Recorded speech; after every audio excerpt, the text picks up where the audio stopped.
تو ایک مومن تو درود کے ساتھ جڑا ہوا ہے، وہ تو درود کے بغیر دن گزار ہی نہیں سکتا، الگ سے نہ بھی پڑھے تو اس کو نماز کے اندر درود پڑھنا ہی ہوتا ہے۔ درود ابراہیمی تو نماز کا حصہ بنا دیا گیا اور اس کو کثرت کے ساتھ درود پڑھنے کی ترغیب دی گئی۔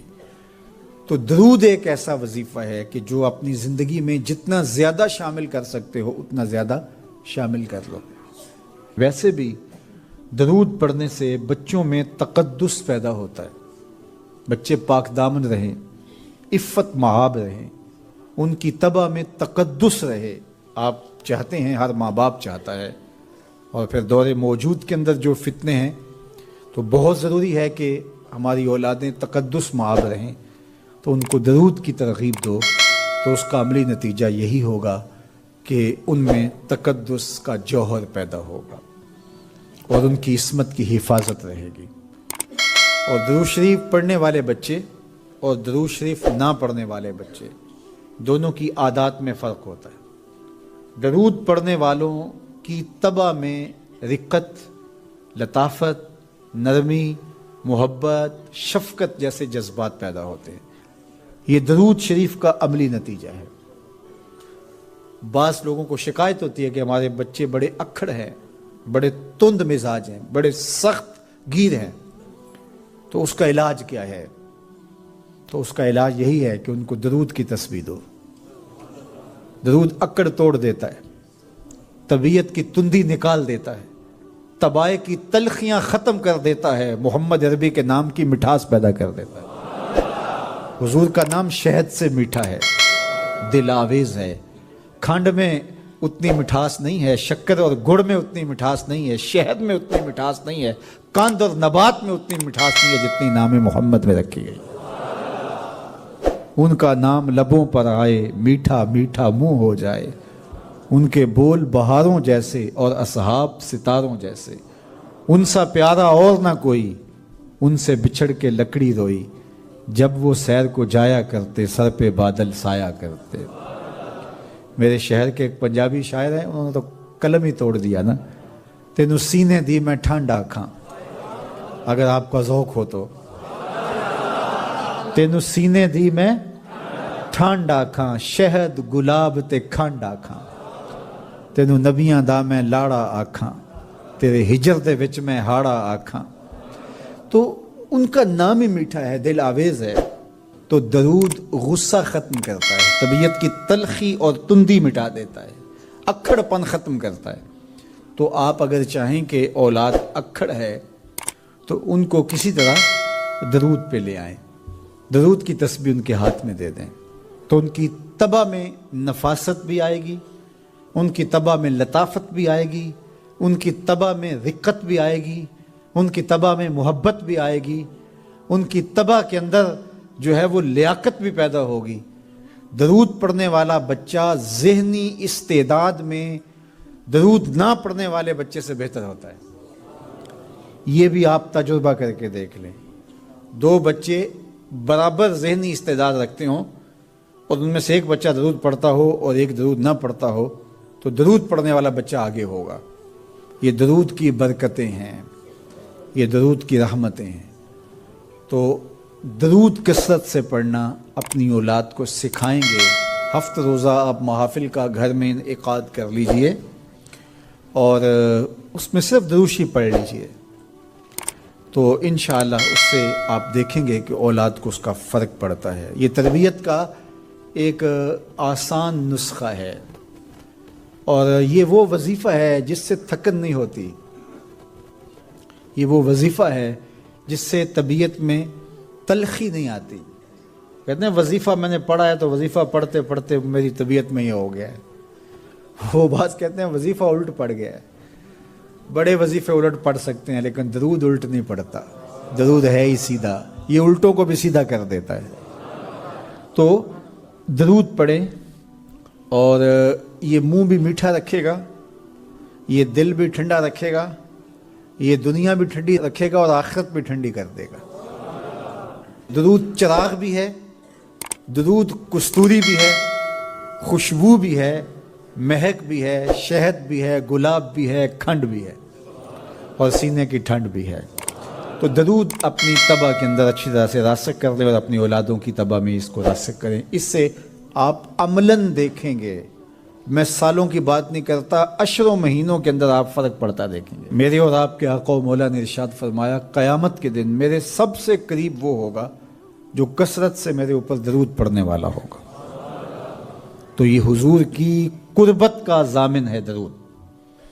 تو اس لیے اپنی اولاد کو حضور علیہ السلام پر درود پڑھنے کی ترغیب دو۔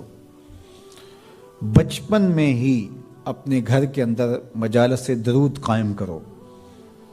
روزانہ کی بنیاد پہ ہو تو بہت اچھا، نہیں تو ہر 8 دن کے بعد ایک دن ضرور متعین کر لیا جائے۔ جمعۃ المبارک کے دن کثرت کے ساتھ درود پڑھنے کی ترغیب دی گئی ہے، اور فرمایا اس دن فرشتے حاضر ہوتے ہیں۔ درود ایک ایسا وظیفہ ہے جو کسی صورت میں رد نہیں ہوتا۔ چونکہ ہم یہ کہتے ہیں اے اللہ اپنے پیارے نبی پر رحمت نازل فرما، وہ تو پہلے ہی فرما رہا ہے، تو ہم کہیں یا اللہ اپنے نبی پہ رحمت نازل فرما، تو کیا اللہ فرمائے گا کہ میں نہیں فرماتا؟ اس لیے یہ ہو ہی نہیں سکتا۔ علماء کہتے ہیں کہ جو درود ہے وہ بہر صورت قبول ہوتا ہے۔ اس لیے حضرت عمر رضی اللہ تعالیٰ عنہ فرماتے ہیں کہ دعا کو درود کے ساتھ جوڑ لو، درود تو قبول ہونا ہی ہونا ہے، تمہاری دعا بھی قبول ہو جائے گی۔ چونکہ اللہ تعالیٰ جل شانہ کی یہ شان نہیں ہے کہ بعض کو قبول کر لے اور بعض کو ترک کر دے۔ ہماری فقہ کا بھی مسئلہ ہے، اگر آپ نے کسی سے سودا لیا ہے، اس میں کوئی ردی چیز آ گئی اور کچھ صحیح آ گئی، اب یہ نہیں آپ کر سکتے کہ جو صحیح ہے وہ رکھ لیں اور ردی واپس کر دیں، یا تو وہ صحیح کے ساتھ ردی بھی قبول کرنا پڑے گی، اور یا پھر جو ہے وہ صحیح بھی واپس کرنا پڑے گی۔ یہ نہیں ہوگا کہ مرضی کی رکھ لی اور مرضی کی واپس کر لی، یا سارا سودا قبول کرنا پڑے گا یا سارا سودا واپس کرنا پڑے گا۔ تو اللہ تعالیٰ جل شانہ کے حضور جب درود کے ساتھ دعا مانگی جائے تو پھر اللہ تعالیٰ جل شانہ اس دعا کو چھانٹ کے الگ نہیں کرتا کہ میں نے یہ نہیں قبول کرنی۔ درود کے ساتھ جو مانگی ہوئی دعا ہے اللہ وہ بھی مستجاب فرما لیتا ہے، وہ بھی قبول فرما لیتا ہے۔ درود پاک وہ بابرکت عمل ہے کہ جو اہل ایمان کو تعلیم دیا گیا۔ علماء نے لکھا کہ زندگی میں ایک مرتبہ درود شریف پڑھنا فرض ہے، اور جب حضور علیہ السلام کا نام لیا جائے اس وقت درود پڑھنا واجب ہے۔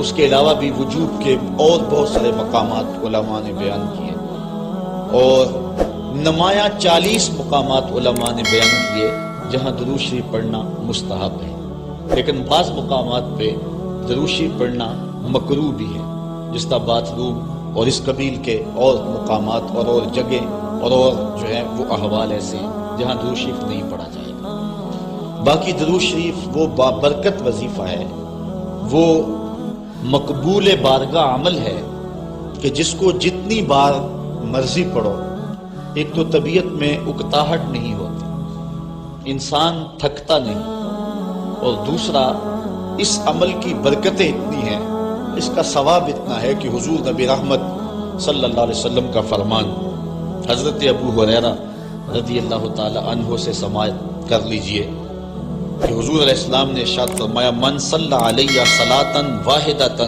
صلی اللہ علیہ عشرا، جو میرے اوپر ایک مرتبہ درود پڑھتا ہے اللہ تعالیٰ اس پہ 10 رحمتوں کا نزول فرماتا ہے۔ یہ اس بابرکت وظیفے کا نتیجہ ہے جو بندہ مومن کو نصیب کر دیا جاتا ہے۔ دوسری روایت حضرت انس بن مالک رضی اللہ تعالی عنہ سے مروی ہے، ان النبی صلی اللہ علیہ وسلم قال من ذکرت عنده فلیصلی علی ومن صلی علی مرۃ صلی اللہ علیہ بها عشرا۔ حضور نے فرمایا کہ جس شخص کے سامنے میرا ذکر کیا جائے اس کو میرے پہ درود پڑھنا چاہیے، اس لیے کہ جس نے میرے اوپر ایک مرتبہ درود پڑھا اللہ تعالیٰ اس پہ 10 رحمتیں نازل فرماتا۔ علماء نے ایک بڑی خوبصورت بات لکھی، وہ کہتے ہیں کہ اصل درود پڑھ کر کے اپنے لیے رحمتیں طلب کرنا ہوتا ہے رب سے، کیونکہ مصطفیٰ کریم علیہ الصلوۃ والسلام ہمارے درود کے محتاج بندہ کہ میں درود پڑھ رہا ہوں، جب ہم نہیں تھے اس وقت بھی مصطفیٰ پہ درود پڑھا جا رہا تھا، جب کائنات کو خلق وجود بھی نہیں دیا گیا تھا مصطفیٰ پہ درود اس وقت بھی پڑھا جا رہا تھا۔ تو یہ ہم اپنی سعادت مندی حاصل کرتے ہیں۔ اس کی مثال یہ ہے کہ جو مانگنے والے ہیں وہ دو طرح کے ہوتے ہیں۔ سورۃ الفاتحہ کی تفسیر میں میں نے مختصر بات آپ کے سامنے اس عنوان سے رکھی تھی۔ ایک وہ ہے کہ جو ڈائریکٹ دروازے کو دستک دے کے صاحب خانہ سے مانگتے ہیں، صاحب خانہ اپنی توفیق کے مطابق اس کو دے نہ دے اس کی مرضی۔ اور مانگنے والوں کا ایک اور طریقہ ہوتا ہے کہ وہ مانگتے نہیں، کسی شخص کے دروازے پہ کھڑے ہو کے اس کو دعائیں دینے لگتے ہیں، تیرے بچوں کی خیر، تیرے والدین کی خیر، جہاں دادے پر دادے سے شروع ہوتے ہیں اور نیچے نسل تک آتے ہیں۔ تو وہ جب دعائیں مانگ رہے ہوتے ہیں تیرے خاندان کی، تیری جد کی خیر، تو گھر والا سمجھتا ہے جو ہمیں دعائیں دے رہا ہے اصل خود خالی جھولی لے کر آیا ہے، یہ کچھ مانگنا چاہتا ہے۔ تو کوئی شخص اللہ کی بارگاہ سے مانگنا چاہے، اللہ تو اولاد سے پاک ہے، تو اس کے محبوب کی خیر مانگو، اللہ تعالیٰ ایک بار خیر مانگو گے 10 رحمتیں جھولی میں ڈال دے۔ تو یہ مانگنے کا ایک مہذب طریقہ ہے جو اہل ایمان مانگتے ہیں۔ اس لیے اگر سارے وظیفے چھوڑ کے صرف درود پڑھا جائے تو یہ کیسا عمل ہے۔ حضرت ابی بن کعب رضی اللہ تعالیٰ عنہ سے مروی روایت ابھی آ رہی ہے، آپ دیکھیں گے کہ یہ کتنا بابرکت وظیفہ ہے جس کی تعلیم حضور ارشاد فرما رہے ہیں۔ حضور علیہ السلام کا ایک اور فرمان سنیے جس کو امام طبرانی نے اپنی موجم میں روایت کیا ہے۔ حضور نے ارشاد فرمایا من صلی علیہ صلاۃ واحدۃ صلی اللہ علیہ عشرا، جو میرے اوپر ایک مرتبہ درود پڑھتا ہے رب تعالیٰ اس پر 10 رحمتیں نازل کرتا ہے۔ ومن صلی علیہ عشرا صلی اللہ علیہ مئۃ، اور جو میرے اوپر 10 مرتبہ درود پڑھتا ہے اللہ تعالیٰ اس پہ 100 رحمتیں نازل فرماتا ہے۔ ومن صلی علیہ مئۃ کتب اللہ بین عینیہ براۃ من النفاق و براۃ من النار، اور جو شخص میرے اوپر 100 مرتبہ درود پڑھتا ہے اس کی 2 آنکھوں کے درمیان لکھ دیا جاتا ہے یہ بندہ منافق بھی نہیں ہے دوزخی بھی نہیں ہے، یہ نہ منافق ہے اور نہ دوزخی ہے، نفاق سے اور دوزخ سے بری لکھ دیا جاتا ہے۔ وَأَسْكَنَهُ اللَّهُ يَوْمَ الْقِيَامَةِ مَعَ الشُّهَدَاءِ، اور اللہ تعالیٰ جل شانہ قیامت کے دن جس مرتبے پر شہداء کو ٹھہرائے گا اسی مقام پہ درود پڑھنے والوں کو ٹھہرائے گا۔ یہ ثواب ہے اس شخص کے لیے کہ جو حضور پر کثرت کے ساتھ درود پڑھتا ہے۔ حضرت عبد الرحمن بن عوف رضی اللہ تعالی عنہ سے ایک روایت سنیے، فرماتے ہیں یہ عشرہ مبشرہ سے ہیں، جلیل القدر صحابی ہیں، اور صحابہ میں سب سے زیادہ امیر صحابی بھی یہی ہے۔ 1,44,000 صحابہ میں سب سے امیر ترین صحابی حضرت عبد الرحمن ابن عوف رضی اللہ تعالی عنہ ہے۔ آپ فرماتے ہیں کہ خرج رسول اللہ صلی اللہ علیہ وسلم فاتبعته حتى دخل نخلا فسجد فاطال السجود حتى خفت او خشیت ان يكون الله قد توفاه او قبضه۔ کہتے ہیں ایک دن حضور گھر سے باہر تشریف فرما ہوئے، مسجد نبوی سے نکلے تو میں بھی حضور کے پیچھے پیچھے چل پڑا۔ حضور علیہ الصلوۃ والسلام کے تتبع میں، حضور کی اتباع میں میں بھی حضور کے پیچھے چل پڑا۔ حتی داخل نخلا، یہاں تک کہ کھجوروں کے ایک باغ میں حضور تشریف فرما ہو گئے، میں بھی اس باغ میں حضور کے پیچھے چلا۔ میں نے کیا دیکھا؟ فسجدہ، حضور نے سجدہ فرمایا، فاطال السجود، اور سجدہ اتنا لمبا تھا، حتی خفت او خشیت ان یکون اللہ قد توفى او قبضہ، مجھے ڈر لگا کہ حضور علیہ السلام کا وصال ہو گیا، کہ حضور نے سر انور رکھا سجدے میں پھر اٹھا ہی نہیں رہے تھے، تو میں ڈرا اس بات سے کہ کہیں حضور کا وصال نہ ہو گیا ہو، حضور علیہ السلام اس دار فانی سے کوچ نہ کر گئے ہوں۔ تو کہتے ہیں کہ کالا فجیت انظر فرفع راسہ، میں دیکھ ہی رہا تھا کہ اچانک حضور نے سر انور اٹھا لیا۔ فقال مالک یا عبد الرحمن، تو میرا رنگ اڑا ہوا تھا، میری طبیعت کے اوپر ایک عجیب کیفیت تھی۔ حضور نے سر اٹھایا اور مجھے اس حالت میں دیکھا، کہا کہ اے عبد الرحمن تجھے کیا ہو گیا؟ میں نے کہا فذکرت ذلک لہ، جو مجھے ہوا تھا میں نے وہ بتا دیا۔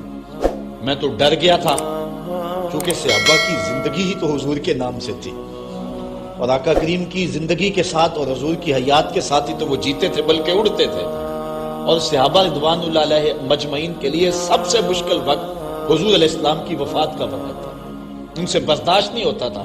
آپ نے پڑھا ہوگا سیر میں، علماء سے سنا ہوگا، حضرت عمر نے تلوار نکال لی تھی حضور کے وصال پر، کوئی کہے تو صحیح حضور کا وصال ہو گیا، میں گردن کاٹ دوں گا، روتے تھے، عجیب کیفیت تھی۔ حضرت ابوبکر صدیق نے ہاتھ آگے کیا، لیکن حضرت عمر جو ہیں وہ ان کی بات بھی سننے کے لیے تیار نہیں تھے۔ حضرت بلال چیخیں مارتے تھے، عجیب حالت تھی۔ حضرت سیدہ فاطمہ کہتی تھی سبت علیہ مصائب لو انہا سبت علی الایام سرنا لیالیا، لوگوں میرے اوپر جو مصیبتیں ٹوٹ پڑی ہیں، اگر وہ چٹے دنوں پہ پڑتی تو وہ بھی کالی راتیں بن جاتی، اتنی مصیبتیں آ گئی۔ حضور علیہ السلام کے وصال پر یہ صحابہ کی کیفیت۔ حضرت زید بن عبداللہ اپنے باغ کو پانی دے رہے تھے، حضرت امام زرقانی نے لکھا ہے ان کے بیٹے نے جا کے کہا کہ ابا جی کوئی بات سنی ہے؟ انہوں نے کہا بتاؤ بیٹے کیا ہوا ہے؟ کہا حضور کا وصال ہو گیا۔ تو حضرت زید نے یوں ہاتھ اٹھائے اور سنو انہوں نے کیا کہا، اللہم اذہب بصری حتی لا ارا بعد حبیبی محمد احدا، اے اللہ مجھے اندھا کر دے، مجھے نابینا کر دے۔ آنکھوں کے چراغ روشن اس لیے تھے کہ تیرے رسول کو دیکھتا تھا، اب حضور اگر اس دنیا سے چلے گئے تو میں نے آنکھوں کی چراغ کیا کرنے؟ تو اللہ تعالیٰ نے ان کی دعا قبول فرما لی اور وہ فوراً نابینا ہو گئے۔ کسی نے بعد میں ان کے پاس جا کے افسوس کیا کہ تمہاری آنکھوں کی بینائی جاتی رہی ہے، بڑا افسوس ہوا ہے۔ وہ فرمانے لگے تمہیں ہوا ہوگا، مجھے تو کوئی نہیں ہوا، میں تو حضور کے بغیر کسی کو دیکھنا ہی نہیں چاہتا۔ اور اعلیٰ حضرت فرماتے ہیں کون نظروں پہ چڑھے دیکھ کے تلوا تیرا، جس نے آپ کو دیکھا پھر وہ کسی کو جو ہے وہ اور کیوں دیکھے۔ تو یہ صحابہ کی کیفیت تھی۔ بلکہ غدابہ نامی اونٹنی جس پہ حضور سواری کیا کرتے تھے، کتب میں آتا ہے، صحیح روایات ہیں، وہ حضرت فاطمہ زہرا کی دہلیز پر سر رکھ کے رویا کرتی تھی۔ اور وہ یافور نامی دراز گوش جس پہ حضور سواری کیا کرتے تھے، جس کو ہم اپنی زبان میں گدھا کہہ لیتے ہیں لیکن نسبت رسول سے ہوگی تو پھر اس کو دراز گوش کہیں گے، تو وہ قبیلہ بنو سلیم کے کنویں میں چھلانگ لگا کے مر گیا کہ جب حضور چلے گئے ہیں تو ہم نے جی کے کیا لینا۔ یہ کیفیت جانوروں کی تھی۔ اللہ اکبر۔ تو حضور کی جدائی کا صدمہ کون برداشت کرے؟ آپ نے سنا نہیں کہ استن حنانہ حضور کے فراق میں کیسے تڑپ تڑپ کے روتا تھا؟ صحاح میں روایت ہے، لگتا تھا جس طرح پھٹ جائے گا۔ اور آقا کریم ممبر سے نیچے اترے اور آقا نے اس کو دونوں ہاتھوں میں لیا، پھر تسلی دی، اور ایسے لگا جس طرح کہ بچھڑا ہوا بچہ ماں کی گود میں آ جائے تو اس کی گگھی بن جاتی ہے، یہ کیفیت ہوئی۔ پھر حضور ممبر پہ جلوہ فراز ہوئے اور صحابہ سے مخاطب ہو کے کہا لو لم افعل ھکذا لھن الی یوم القیامہ، اگر میں اپنے عاشق زار کو ممبر سے اتر کے یوں تسلی نہ دیتا تو یہ لکڑی کا ستون قیامت تک روتا ہی رہتا۔ اللہ اکبر۔ یہ ہے حضور کے پیار کی کیفیت۔ ان کے لیے مشکل مرحلہ تھا۔ تو حضرت عبد الرحمن ابن عوف رضی اللہ تعالیٰ عنہ کہتے ہیں میں نے جو میرے پہ بیتی تھی نا، جو میری حالت ہوئی تھی، میں نے صاف صاف عرض کی حضور میں تو بہت پریشان ہوا تھا۔ تو حضور نے فرمایا فقالا ان جبرائیل علیہ السلام قال لی، سنو کہ جبریل امین میرے پاس آئے اور انہوں نے مجھے آ کے کہا الا ابشرک ان اللہ عز وجل یقول، کہ حضور میں آپ کو بشارت نہ دوں کہ رب کیا کہتا ہے؟ وہ یہ کہتا ہے من صلی علیک صلیت علیہ ومن سلم علیک سلمت علیہ۔ ذرا دیکھیے لفظ، حضور فرماتے ہیں میں کیوں سجدے میں گیا تھا؟ سنو اے عبد الرحمن ابن عوف واقعہ کیا ہوا، میں اتنا لمبا سجدہ کیوں کیا؟ کہا میرے پاس جبریل آئے اور جبریل نے مجھے رب کا سندیسہ دیا، پیغام دیا کہ محبوب آپ کا رب کہتا ہے کہ آپ کا جو امتی آپ پہ درود پڑے گا میں رب ہو کے اس پہ درود پڑھوں گا، اور جو آپ کا امتی آپ کو سلام کہے گا میں رب ہو کے اس کو سلام کروں گا۔ تو حضور فرماتے ہیں فسجدت للہ شکرا، تو پھر میں سجدہ نہ کرتا، پھر میں شکر کا سجدہ نہ کرتا اور میرا سجدہ لمبا نہ ہوتا کہ اتنا کرم ہوا کہ میرا اگر غلام مجھ پہ درود بھیجے تو رب اس پہ درود بھیجتا ہے۔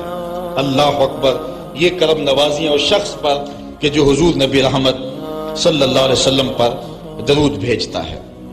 آئیے حضرت عبداللہ ابن مسعود رضی اللہ تعالی عنہ سے ایک روایت سنتے ہیں۔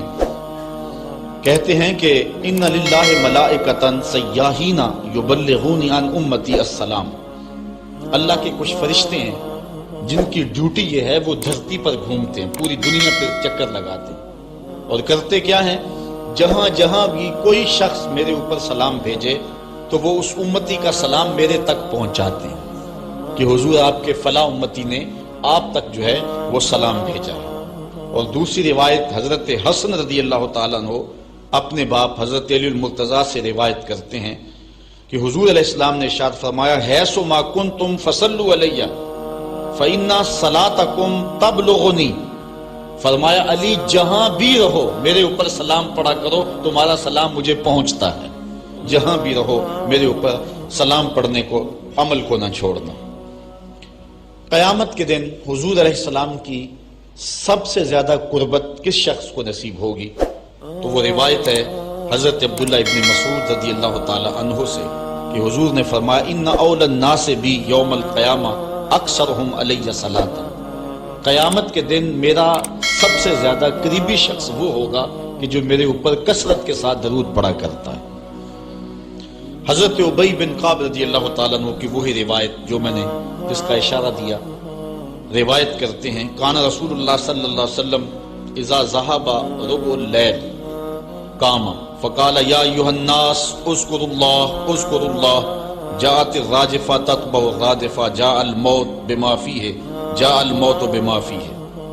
کہتے ہیں کہ حضور علیہ الصلوۃ والسلام جب رات کا چوتھائی حصہ باقی رہ گیا تو آقا کریم علیہ السلام نے لوگوں کو بیدار کیا، لوگوں کو جگایا کہ اٹھو اللہ کا ذکر کرو، قیامت آنے والی ہے، موت آنے والی ہے۔ حضور نے صحابہ کو بیدار کیا۔ قال ابی بن کعب رضی اللہ تعالیٰ عنہ، حضرت ابی بن کعب رضی اللہ تعالیٰ عنہ فرماتے ہیں، یہ جلیل القدر سے آبی اور حضور علیہ الصلوۃ والسلام ان سے قرآن سنا کرتے، بلکہ ایک دن حضور گزر رہے تھے، حضرت ابی بن کعب رضی اللہ تعالیٰ عنہ تلاوت کر رہے تھے، حضور روک کے سننے لگے۔ اگلے دن ملاقات ہوئی تو فرمایا، ابی میں گزر رہا تھا، تو تلاوت کر رہا تھا اور میں سنتا رہا۔ تو حضرت ابی نے کہا، حضور اگر مجھے پتہ چل جاتا نا کہ آپ سن رہے ہیں تو میں اور سوار کے پڑھتا۔ محدثین شارحین لکھتے ہیں، کسی کے دکھلاوے کے لیے قرآن سوار کے پڑھنا ریاکاری ہے، لیکن اگر حضور کے دکھلاوے کے لیے پڑھا جائے یہ ریاکاری نہیں ہے، یہ عین دین ہے۔ تو حضرت ابی بن کعب رضی اللہ تعالی عنہ کہتے ہیں کہ میں نے حضور کی خدمت میں عرض کی، فقلت، تو میں نے عرض کی، یا رسول اللہ صلی اللہ علیہ وسلم، میں آپ پر بہت زیادہ درود شریف پڑھتا ہوں، فکم اجعل لک من صلاتی، تو مجھے بتا دیں کہ میں آپ پہ کتنا وقت درود پڑھا کروں۔ قال ما شئت، کہا جتنا تو پڑھ سکتا ہے، جتنا تیرے پاس وقت ہے، جتنی تیری مرضی ہے، میں کوئی مقرر نہیں کرتا۔ قال قلت، تو میں نے کہا الربع، میں چوتھا حصہ درود پڑھا کروں گا، باقی 3 حصے باقی وظیفے کر لیا کروں گا۔ قال ما شئت، حضور نے فرمایا تیری مرضی۔ ارشاد فرمایا، من صلی علی فی یوم 1000 مرہ لم یمت حتی یری مقعدہ من الجنہ، جو ایک دن میں 1000 مرتبہ میرے اوپر درود پڑے وہ اتنی دیر تک مرے گا نہیں جب تک جنت میں اپنا ٹھکانہ نہیں دیکھ لیتا۔ یہ اللہ تعالیٰ اس کو خاص نور نصیب فرمائے گا۔ اور آئیے سنیے حضور علیہ السلام کیا ارشاد فرما رہے ہیں۔ حضرت ابو درداء رضی اللہ تعالی عنہ سے روایت ہے، امام ابن ماجہ نے اپنی سند سے اس کو روایت کیا۔ قال قال رسول اللہ صلی اللہ علیہ وسلم، اکثروا علی من الصلاۃ کل یوم الجمعہ فإنہ مشہود تشہدہ الملائکہ۔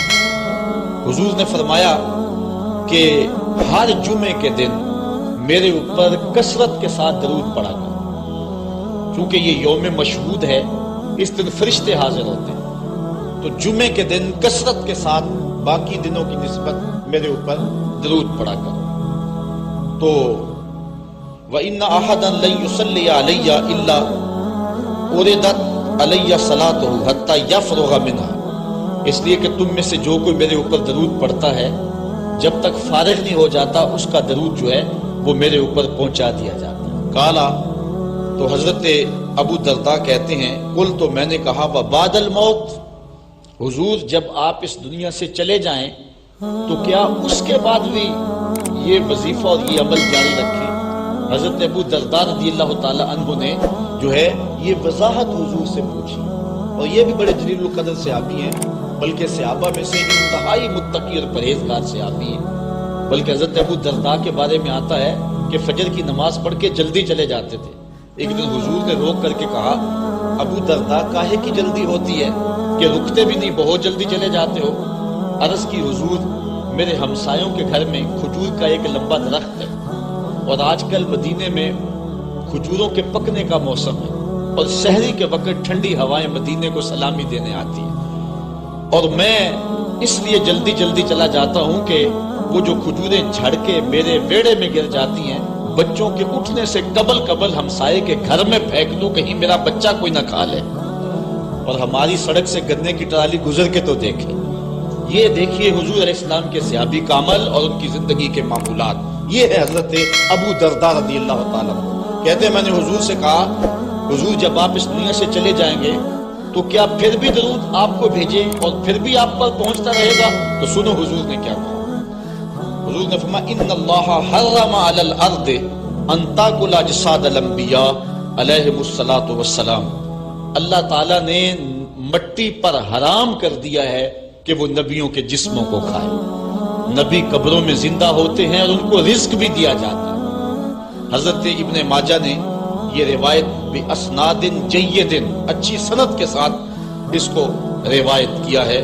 بلکہ حضور نبی رحمت صلی اللہ علیہ وسلم نے ارشاد فرمایا کہ جب کوئی شخص میرے اوپر درود پڑھتا ہے، اللہ تعالیٰ جل شانہ میری روح میرے بدن میں لٹا دیتا ہے، حتیٰ کہ میں اس کے سلام کا جواب دیتا ہوں۔ وہ کیا کسی نے کہا، شعر تو سادہ سا ہے لیکن اس حدیث کا ترجمہ ہے۔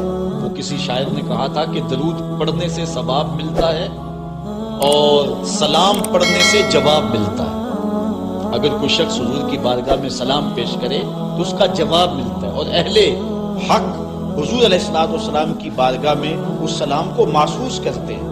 حضرت امام مالک نے یہ بات کہی کہ اگر کوئی شخص حضور کے روضے پہ جائے، باقی ائمہ کہتے ہیں کہ وہ کہے کہ میں حضور کے روضے کی زیارت کر کے آیا ہوں، لیکن امام مالک کہتے ہیں کہ یہ نہ کہے میں حضور کے روضے کی زیارت کر کے آیا ہوں، بلکہ یہ کہے میں حضور کی زیارت کر کے آیا ہوں۔ کیونکہ حضور علیہ السلام کو جس نے حضور کے روضے کو دیکھا، حضور نے فرمایا وہ ایسے ہی ہے جس نے میری زندگی میں اس نے مجھے دیکھا۔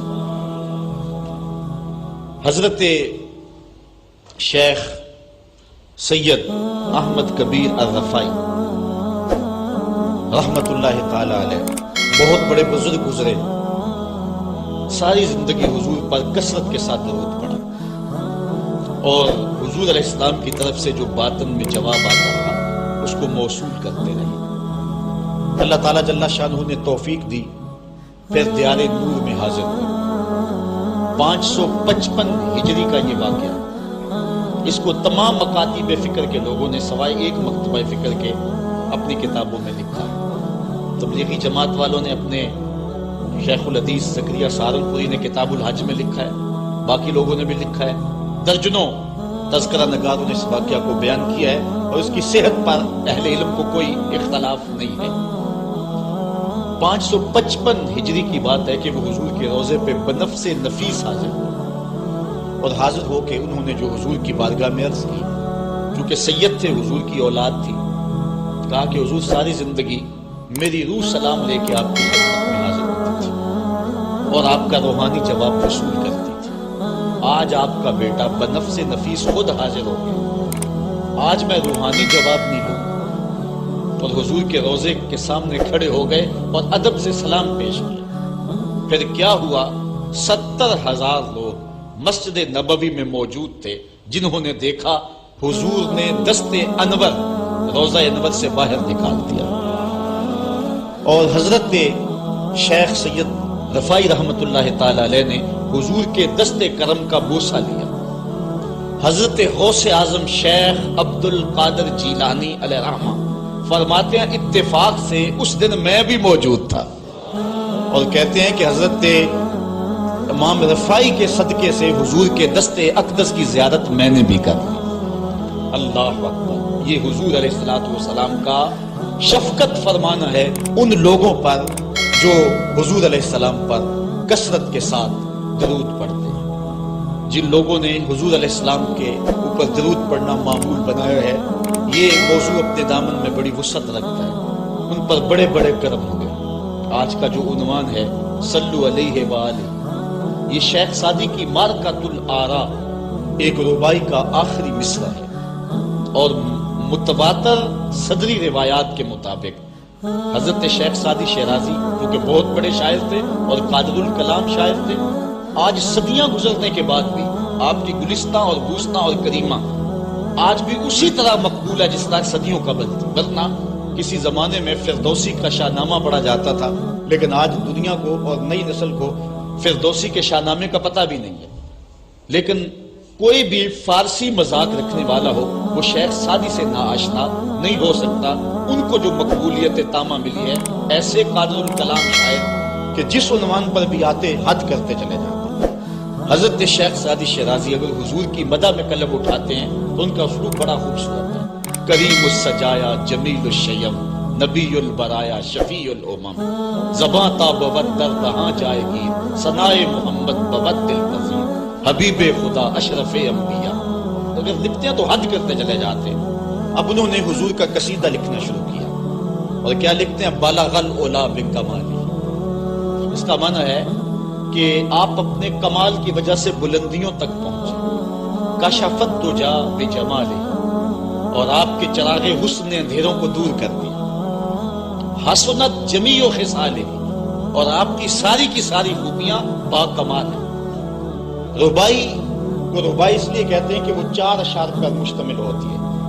اب 3 اشعار کے اندر بھی جو ہے وہ مضمون تھا وہ مکمل ہو گیا، اور انسان جب مضمون کو مکمل کر لے تو اس وقت پھر نیا جملہ لانا اس کے لیے مسئلہ بن جاتا ہے کہ آگے لکھے تو کیا لکھے، مضمون تو مکمل ہو گیا۔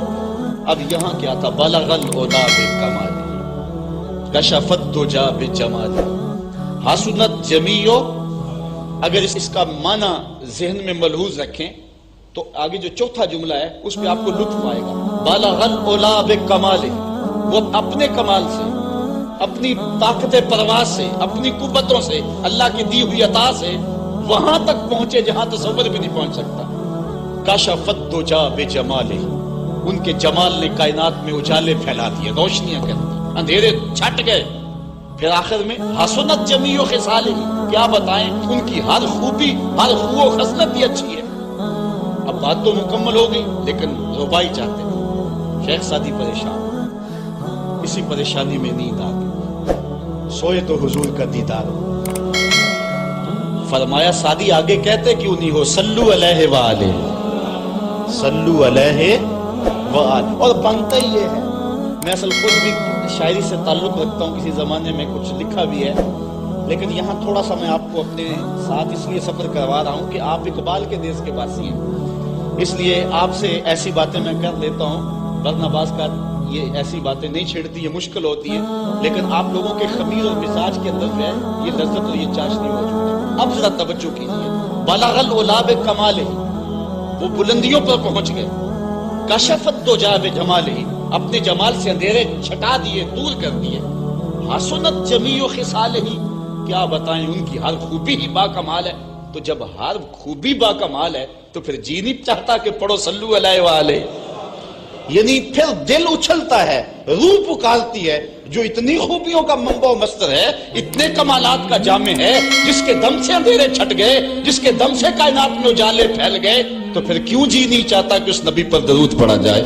صلو علیہ وآلہ، آؤ اس نبی پہ درود پڑھو، اس نبی پہ سلام پڑھو، اس نبی پہ بھی درود پڑھو، اس کی آل پہ بھی درود پڑھو۔ بالغ العلا بکمالہ، کشفت دجا بجمالہ، حسنت جمیع خصالہ، صلو علیہ وآلہ۔ میں درود شریف کے عنوان سے اپنی گفتگو کو ختم کروں اور امام بوصیری کا ذکر نہ کروں تو یہ ناانصافی ہوگی۔ حضرت امام بوصیری فالق زدہ ہیں، ساری زندگی بادشاہوں کے قصیدے لکھے ہیں، ساری زندگی بادشاہوں کی کہانیاں بیان کی ہیں، ان سے اعزازات پائے ہیں، تکریمات پائی ہیں، لیکن عمر کا آخری حصہ آیا، جسم فالق زدہ ہو گیا، سارے چھوڑ گئے۔ تنہائی، بیماری اور غربت، یہ 3 چیزیں اگر اکٹھی ہو جائیں تو ان کو کاٹنا بڑی قیامت ہوتی ہے۔ تنہائی، غربت اور بیماری، یہ تینوں اکٹھی آ گئی حضرت امام بوصیری. صحت مند کے سارے گاہ ہوتے ہیں، بیمار پڑ گئے تو کوئی پوچھتا ہی نہیں. ایک دن خیال آیا ساری زندگی شہنشاہوں کے قصیدے لکھے، آج اس کا قصیدہ نہ لکھوں جو کائنات کا دولہ ہے. اللہ اکبر، قلم پکڑا، پھر حضور کا قصیدہ لکھا. یہ قصیدہ بردہ شریف مکمل کیا. رات ہوئی، حضرت امام بوصیری سوئے، آقا کریم علیہ السلام تشریف لائے. اور یہ بات ذہن میں رکھیں، حضور نے ارشاد فرمایا من رآنی فی المنام فقد رآنی فإن الشیطان لا یتمثل بی. یہ ابن ماجہ میں 6 طرق سے روایت مروی ہے. ویسے بخاری دیگر کتابوں میں بھی ہے، لیکن ابن ماجہ حجم کے اعتبار سے چھوٹی کتاب ہے، اس میں بھی 6 مرتبہ یہ روایت ہے. باقیوں میں تو بہت مرتبہ یہ روایت آئی ہے. ابن ماجہ میں 6 طرق سے یہ روایت ہے. حضور نے فرمایا جس نے مجھے خواب میں دیکھا اس نے مجھے ہی دیکھا. شیطان خواب میں آ کر بھی میری مثل ہونے کا دعویٰ نہیں کر سکتا. اچھا دوسری بات، جس نے حضور کو دیکھا اس نے حضور کو دیکھا، اور جس نے حضور کو دیکھا حضور اس کے خواب میں قصد، ارادے اور مرضی سے آئے. میں کسی کے خواب میں جاؤں، آپ کسی کے خواب میں آئیں، نہ آپ کو پتا ہوتا ہے نہ مجھے پتا ہوتا. مجلس سجی ہے، میں گفتگو کر رہا ہوں، اٹھ کے آپ چلے جائیں گے، جا کے سو جائیں، میں خواب میں دوبارہ گفتگو کرتا ہوا پایا جاؤں، مجھے آپ اٹھ کے فون کرے جناب آج خواب میں آئے تھے، تو مجھے تو نہیں پتا ہوگا. یا آپ کو میں دیکھ لوں دوبارہ تو آپ کو علم نہیں ہوگا. لیکن حضور جس کے خواب میں جائیں قصد، ارادے اور مرضی سے جاتے ہیں. تیسری بات، خواب میں کسی کو کچھ کوئی دے تو وہ محض خواب ہوتا ہے. لاٹری نکل آئی، کروڑ پتی بن گیا، صبح اٹھیں گے تو کروڑ پتی ہوں گے یا کنگال ہوں گے. وہ کیا کسی نے کہا تھا 100 بار میرے ہاتھوں میں تیرا دامن آیا، جب آنکھ کھلی تو اپنا ہی گرے بات. کچھ نہیں ہوتا، خواب خواب ہوتا ہے. لیکن حضور کو اگر کوئی خواب میں دیکھے، حضور کچھ عنایت کرے تو وہ محض خواب نہیں ہوتا. حضرت شاہ ولی اللہ محدث دہلوی فرماتے ہیں میرے والد شاہ عبد الرحیم نے خواب میں انہوں نے حضور کو دیکھا تو آقا کریم علیہ السلام نے اپنے 2 منہ مبارک ان کو عطا کیے. کہتے ہیں جب اٹھے تو دیکھا کہ منہ مبارک نہیں تھے، تو پھر ان کی کیفیت وہی ہو گئی اور پھر حضور خواب میں ملے. فرمایا کہ ہم نے تیرے سرہانے کے نیچے رکھ دیے.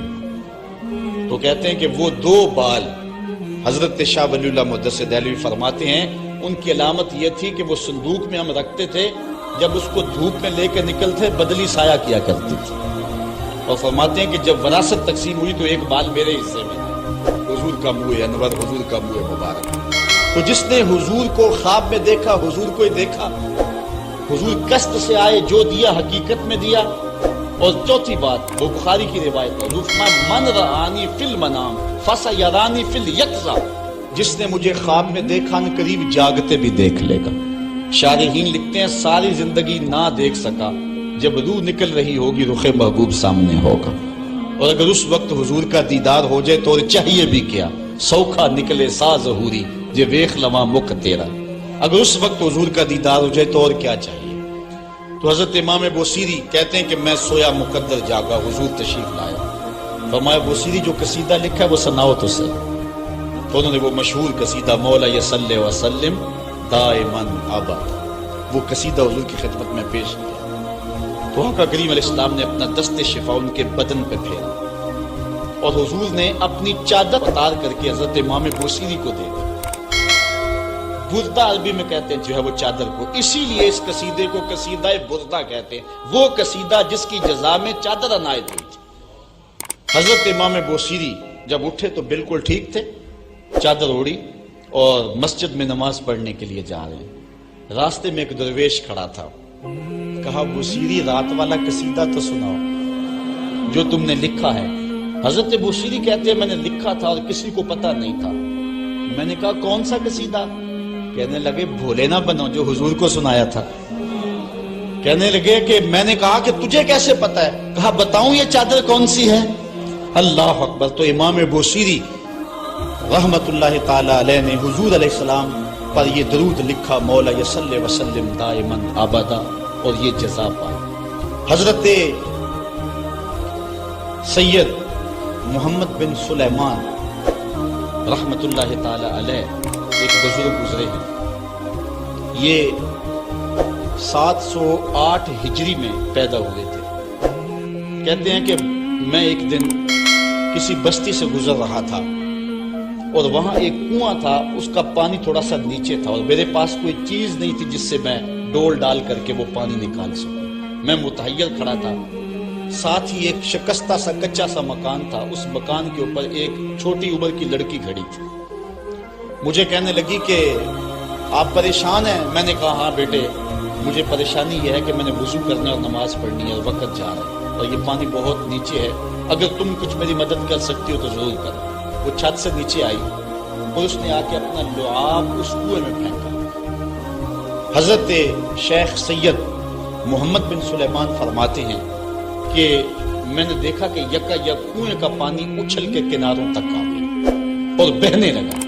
میں نے جلدی سے وضو کیا اور پھر میں نے اس لڑکی کو کہا میں تجھے اللہ کا واسطہ دیتا ہوں، تو مجھے بتا کہ تیرے پاس ہے کیا کہ تیرے لب کے ڈالنے سے یہ پانی اچھل کے اوپر آ گیا۔ تو اس لڑکی نے مجھے کہا کہ یہ جو مرتبہ مجھے ملا ہے بکثرت الصلاۃ علی من کان اذا مشى فی البر تعلقت الوحوش باذیالہ، یہ مرتبہ میں اس پر درود پڑھ کے حاصل کیا ہے جب وہ جنگل سے گزرتے تھے تو جو جانور تھے قدموں سے لپٹ جاتے تھے، میں ان پر درود پڑھنے کی برکت سے جو ہے وہ یہ مرتبہ حاصل کیا ہے۔ حضرت سید محمد بن سلیمان کہتے ہیں کہ پھر میں نے ارادہ کر لیا کہ میں ساری زندگی حضور علیہ السلام پر درود پڑھتے ہوئے اور درود لکھتے ہوئے گزاروں گا۔ پھر انہوں نے مشہور زمانہ کتاب جس کو اہل علم اور اہل تصوف دلائل الخیرات کے نام سے جانتے ہیں، جس کی متعدد شروحات میں لکھی گئی، وہ کتاب انہوں نے تصنیف کی۔ اور اس کتاب کی خصوصیت یہ ہے کہ جو شخص اس کتاب کو باقاعدگی کے ساتھ پڑھے اس کو حضور کا دیدار نصیب ہوتا ہے۔ اور اس کتاب کو پڑھنے والے، میں نے ایک روایت میں پڑھا ہے کہ جو شخص حضور علیہ السلام پر کثرت سے درود پڑھے، اللہ تعالیٰ اس درود کی برکت سے اسے تو نوازتا ہے، اس کی اولاد کو اور اس کی اولاد کی اولاد کو، یعنی اس کی نسلوں کو بھی ثواب دیتا ہے۔ تو حضرت سید محمد بن سلیمان نے یہ کتاب لکھ کر کے درود کی زمانے پر احسان کیا، اور آج تک بالخصوص علماء روم کا عمل اس کے اوپر جو ہے وہ کثرت کے ساتھ ہے۔ لیکن یہاں بھی جو ہے وہ ہمارے بر صغیر پاک و ہند میں بھی دلائل الخیرات پر لوگوں کے بہت زیادہ عمل ہے۔ میرے والد گرامی اللہ ان کی قبر پہ کروڑوں رحمت نازل فرمائے، انہوں نے 37 سال تک بلا ناغہ دلائل الخیرات کا وظیفہ کیا، اور یہ جو کچھ بھی ہے وہ کیا کسی نے کہا تھا میں جو کچھ بھی ہوں ان کی توجہ کا روح ہوں، میری زندگی تیرے پیار کا انعام ہے تمہیں۔ تو یہ سارا فیضان یہ درود شریف کا فیضان ہے جو دروس قرآن کی صورت میں آپ دیکھ رہے ہیں۔